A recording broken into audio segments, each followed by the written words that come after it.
হিন্দু মুসলিম বিয়ে অবৈধ, মুসলিম পার্সোনাল আইনে অবৈধ, বিশেষ বিবাহ আইনে বিয়ে হলেও অবৈধ, এমনটাই রায় দিল মধ্যপ্রদেশ হাইকোর্ট। একটু আগে মমতা বন্দ্যোপাধ্যায় রোড শো আপনাদের দেখাচ্ছিলাম, তিনি প্রধানমন্ত্রীকে নিশানা করে কি বলেছেন সেই দিকে যেমন আমাদের নজর ছিল, পাশাপাশি যে গুরুত্বপূর্ণ খবরে এই মুহূর্তে নজর রাখতেই হচ্ছে আপনাদের আরও একবার জানিয়ে রাখি, হিন্দু মুসলিম বিয়ে অবৈধ, মুসলিম পার্সোনাল আইনে অবৈধ, বিশেষ বিবাহ আইনে বিয়ে হলেও অবৈধ, এমনই রায় মধ্যপ্রদেশ হাইকোর্টের।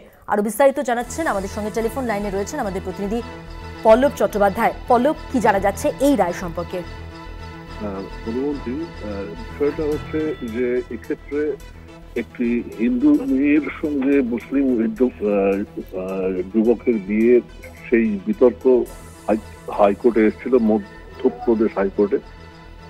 সেখানে আদালত যে সিদ্ধান্তে আসে সেখানে কিন্তু একটা উল্লেখযোগ্য বিষয় কিন্তু জানিয়েছে, সেটা হচ্ছে যে কোনো মেয়ে যে অগ্নি উপাসক এবং মূর্তি পূজা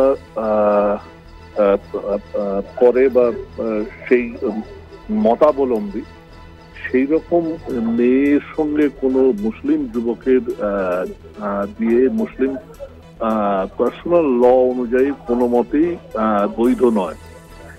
এমনকি তারা যদি স্পেশাল ম্যারেজ অ্যাক্ট অনুযায়ী নিজেদের বিয়েটাকে নথিভুক্ত করতে চায়, তাহলেও মুসলিম ল অনুযায়ী যেহেতু তাদের বিয়েটা বৈধ নয়, সেহেতু স্পেশাল ম্যারেজ অ্যাক্টেও কিন্তু তাদের বিয়ে নথিভুক্ত করা যাবে না।